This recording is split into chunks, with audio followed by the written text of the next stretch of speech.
ನಮಸ್ಕಾರ, ಕನ್ನಡ ಒನ್ಗೆ ಸ್ವಾಗತ. ನಾನು ನಿಮ್ಮ ಭಾಗ್ಯನಾರಾಯಣ ಬೊಗವರಪು. ಇವತ್ತು ಮಂಗಳೂರಿನಲ್ಲಿ ಶಾಂತಿ ಸಭೆ ನಡೆಯಿತು.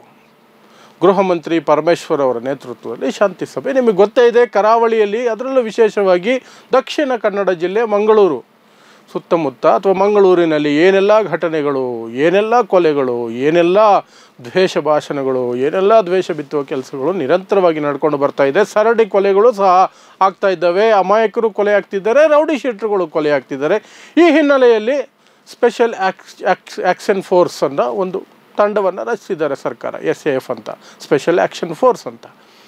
ಆ ಎಲ್ಲದರ ಹಿನ್ನೆಲೆಯಲ್ಲಿ ಇವತ್ತು ಒಂದು ಸಭೆಯನ್ನು ಏರ್ಪಡಿಸಲಾಗಿತ್ತು. ಆ ಸಭೆಗೆ ರಾಜಕೀಯ ಮುಖಂಡರು, ಧಾರ್ಮಿಕ ಮುಖಂಡರು ಎಲ್ಲರನ್ನು ಸಹ ಆಹ್ವಾನಿಸಿ ಮಾತುಗಳನ್ನು, ಅವರ ಸಲಹೆಗಳನ್ನು ಅಥವಾ ಅವರ ವಿಚಾರಗಳನ್ನು ಮಂಡಿಸೋದಕ್ಕೆ ಅವಕಾಶ ಕೊಟ್ಟರು. ಆ ಸಂದರ್ಭದಲ್ಲಿ ಶಾಸಕರಾಗಿರುವಂತಹ ಹರೀಶ್ ಪೂಂಜಾ ಶಾಂತಿ ಸಭೆಯಲ್ಲೂ ಸಹ ದ್ವೇಷ ಭಾಷಣವನ್ನು ಮಾಡಿದ್ರು ಅಂತ ನಾನು ಹೇಳ್ತೀನಿ. ಕೆಲವು ಅಂಶಗಳನ್ನು ಬಿಟ್ಟರೆ ಮಿಕ್ಕೆಲ್ಲವೂ ಸಹ ಒಂದು ರೀತಿ ದ್ವೇಷ ಭಾಷಣ ರೀತಿಯಲ್ಲೇ ಇತ್ತು.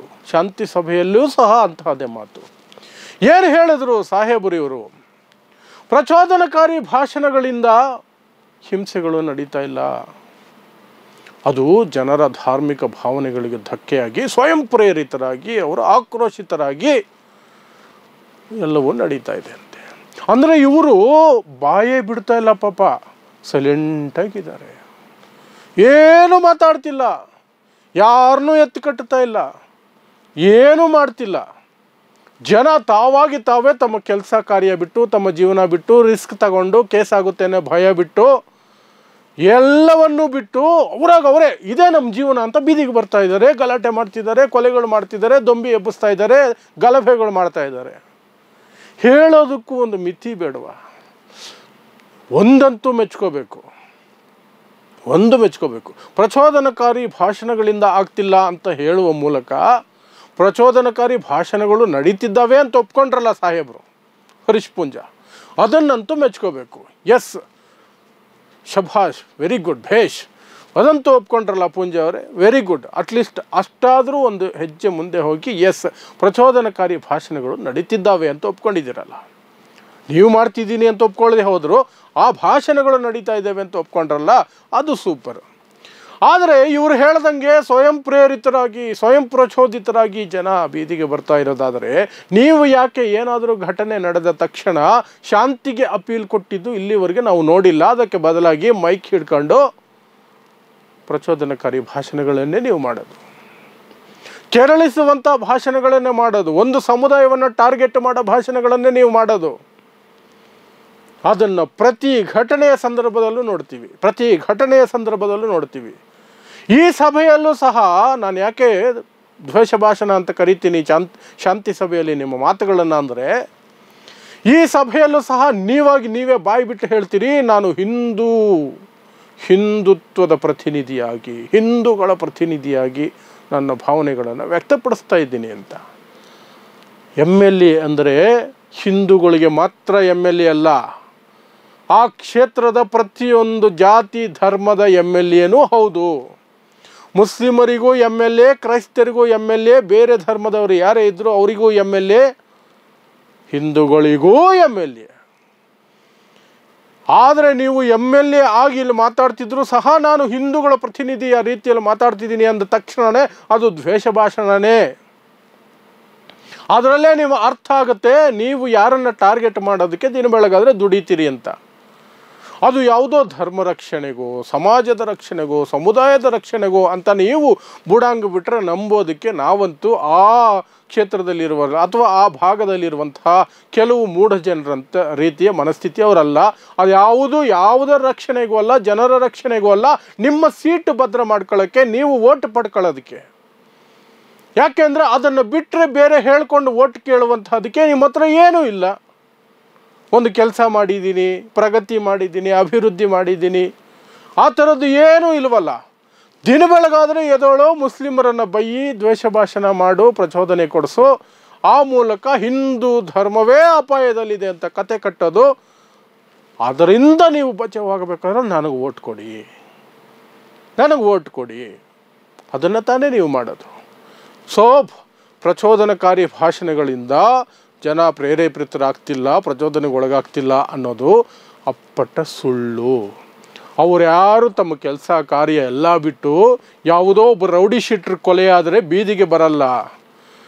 ಫೇಸ್ಬುಕ್ಕಲ್ಲಿ, ಟ್ವಿಟ್ಟರಲ್ಲಿ, ಇನ್ಸ್ಟಾಗ್ರಾಮಲ್ಲಿ ಗೀಚ್ಕೊಂಡು ಕೂತಿರಲ್ಲ, ವಿಡಿಯೋಗಳನ್ನು ಮಾಡಿ ಹಾಕಲ್ಲ. ನಿಮ್ಮಂಥವರು ಪ್ರಚೋದನೆ ಕೊಟ್ರೇ ಅವ್ರು ಮಾಡೋದು. ಅವರನ್ನು ಕೆರಳಿಸ್ತೀರಿ, ವಾಟ್ಸಪ್ಗಳನ್ನು ಬಳಸ್ತೀರಿ, ವಿಡಿಯೋಗಳನ್ನು ನೀವು ಮಾಡ್ತೀರಿ, ಸ್ಟೇಜ್ ಕಟ್ಟಿ, ಮೈಕ್ ಕಟ್ಟಿ, ಭಾಷಣಗಳ ಮೇಲೆ ಭಾಷಣ, ತಲವಾರು ಹಿಡ್ಕೊಳ್ತೀವಿ, ಅದು ಹಿಡ್ಕೊಳ್ತೀವಿ, ನಾವು ಮನಸ್ಸು ಮಾಡಿದ್ರೆ ಹಂಗೆ ಮಾಡಿಬಿಡ್ತೀವಿ, ಹಿಂಗೆ ಮಾಡಿಬಿಡ್ತೀವಿ, ನಮ್ಮನ್ನು ಹೇಡಿಗಳು ಅಂದ್ಕೊಂಡ್ಬಿಟ್ಟಿದ್ದಾರೆ, ಹಿಂದೂ ಸಮುದಾಯ ತುಳಿತಾ ಇದ್ದಾರೆ. ಇಂತಹದ್ದೇ ಮಾತುಗಳೇ ಸಹ ಇಲ್ಲ. ಒಂದು ಕೊಲೆ ಆಗಿದೆಯಂತೆ, ಯಾರೂ ಪ್ರಚೋದನೆಗೆ ಒಳಗಾಗಬೇಡ್ರಿ, ಶಾಂತಿ ಕಾಪಾಡಿಕೊಂಡು ಹೋಗಿ, ನಾವು ಆ ಕೊಲೆಗಡಕರನ್ನು ಖಂಡಿತ ಹಿಡಿಯಬೇಕು, ಪೊಲೀಸರಿಗೆ ಸಹಕರಿಸೋಣ, ಪೊಲೀಸರ ಮೇಲೆ ನಂಬಿಕೆ ಇಡೋಣ, ಪೊಲೀಸರು ಕೆಲಸ ಮಾಡಿಲ್ಲ ಅಂದರೆ ಅವರನ್ನು ಪ್ರಶ್ನೆ ಮಾಡೋಣ. ಈ ಮಾತು ಯಾವತ್ತಿಗೂ ಇಲ್ಲ.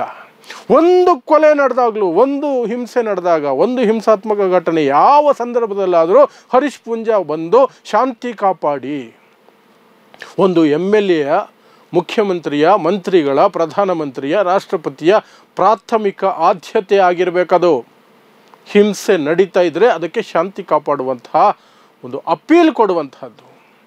ಯಾವತ್ತಾದರೂ ಒಂದು ದಿನ ಇಲ್ಲ. ಸರಿ, ಯಾವುದಾದರೂ ಹಿಂಸೆ ಆದರೂ, ಯಾರ ಮೇಲೆ ಹಿಂಸೆ ಆದರೂ ಮಾಡ್ತೀರಾ, ಯಾರ ಕೊಲೆ ಆದರೂ ಈ ರೀತಿ ಬೀದಿಗೆ ಬರ್ತೀರಾ, ಮೈಕ್ ಕಟ್ಟುತ್ತೀರಾ, ಸ್ಟೇಜ್ ಕಟ್ಟುತ್ತೀರಾ ಅಂತಂದರೆ ಅದೂ ಇಲ್ಲ. ಆರೋಪಿ ಮುಸ್ಲಿಂ ಆಗಿರಬೇಕು, ಹಿಂಸೆ ಆಗಿರೋದು ಆಗಿಸ್ಕೊಂಡಿರೋದು ಹಿಂದೂ ಆಗಿರಬೇಕು. ಹಿಂದೂ ಮೇಲೆ ಮುಸ್ಲಿಂ ಹಿಂಸೆ ಮಾಡಿದ್ರೆ ಮಾತ್ರ, ದಾಳಿ ಮಾಡಿದ್ರೆ ಮಾತ್ರ, ಕೊಲೆ ಮಾಡಿದ್ರೆ ಮಾತ್ರ, ಅವಾಗ ಮಾತ್ರ ನಿಮಗೆ ಹೊರಗಡೆ ಬರಬೇಕು, ಮೈಕ್ ಕಟ್ಟಬೇಕು, ಸ್ಟೇಜ್ ಕಟ್ಟಬೇಕು ಅಂತ ಯೋಚನೆ ಬರುತ್ತೆ. ಅದೇ ಹಿಂದೂ ಬೇರೆ ಯಾರನ್ನಾದರೂ ಅಮಾಯಕರನ್ನು ಕೊಂದರೂ ಸಹ ನಿಮ್ಮ ಬಾಯಿಂದ ಒಂದು ಮಾತು ಬರಲ್ಲ.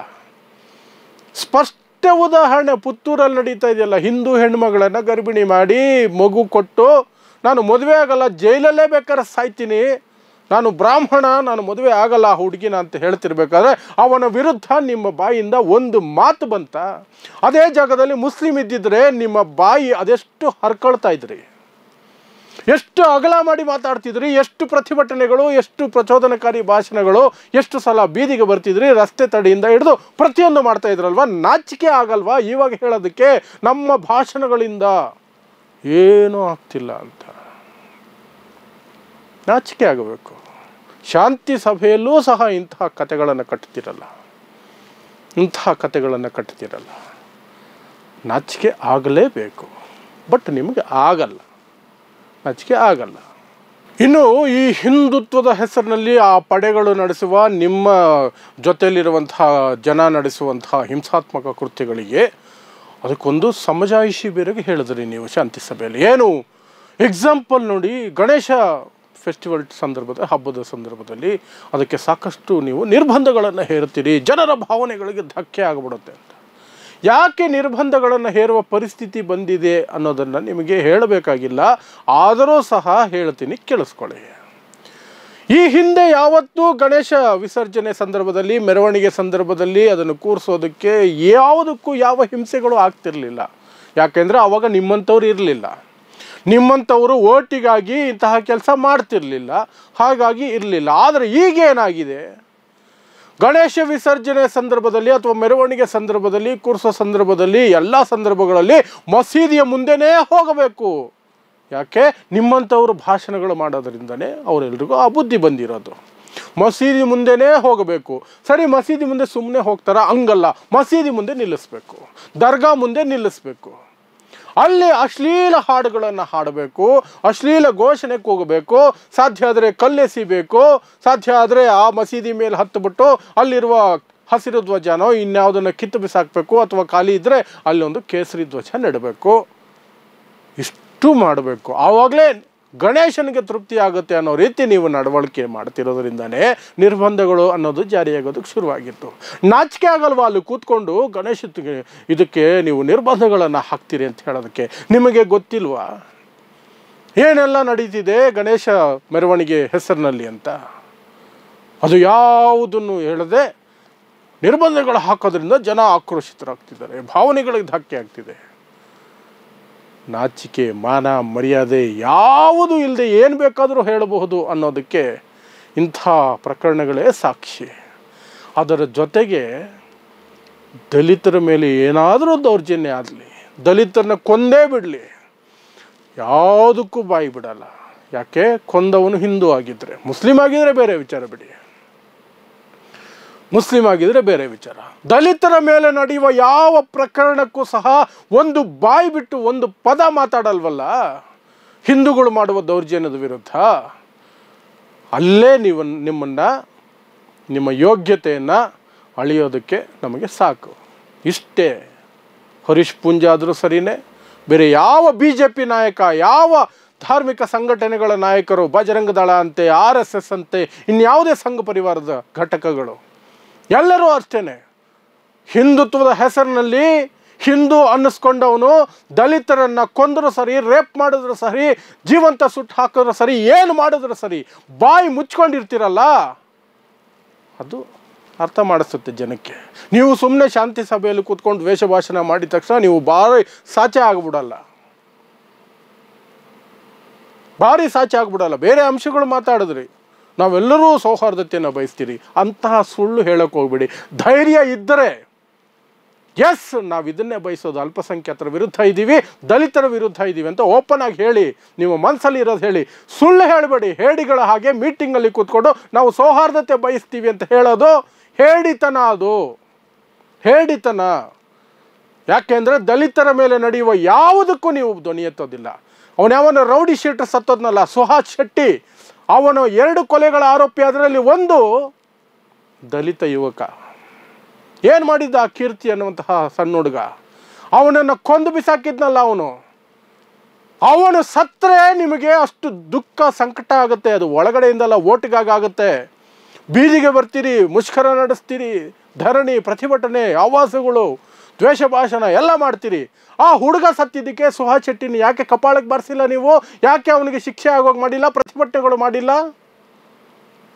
ಯಾವ ಸೀಮೆ ನಾಯಕರ್ರಿ ನೀವೆಲ್ಲ, ಶಾಸಕರು. ಅಸಹ್ಯ, ಇದು ಸಂವಿಧಾನಕ್ಕೆ ಅಸಹ್ಯ. ಶಾಂತಿ ಸಭೆಯಲ್ಲಿ ಕೂತ್ಕೊಂಡು ಪ್ರವಚನ ಕೊಡ್ತೀರಿ, ಪ್ರವಚನ. ಅದನ್ನು ಈ ಗೃಹ ಮಂತ್ರಿಗಳು ಕೇಳಿಸ್ಕೊಳ್ತಾರೆ ತಾಳ್ಮೆಯಿಂದ. ಸಾಕು ನಿಲ್ಲಿಸ್ರಿ, ನಿಮ್ಮ ಬಗ್ಗೆ ಗೊತ್ತಿದೆ ಅಂತ ಹೇಳಲಿಕ್ಕೆ ಬರಲಿಲ್ಲ ಪರಮೇಶ್ವರ್ ಅವ್ರಿಗೆ. ಇದು ನಮ್ಮ ಸರ್ಕಾರದ ಪರಿಸ್ಥಿತಿ. ಹಾಗಾಗಿ ನಿಮ್ಮಂಥವ್ರು ಹಾರಾಡ್ತೀರಿ. ಆದರೆ ಜನಕ್ಕೆ ಇವತ್ತೆಲ್ಲ ನಾಳೆ ಅರ್ಥ ಆಗೇ ಆಗುತ್ತೆ.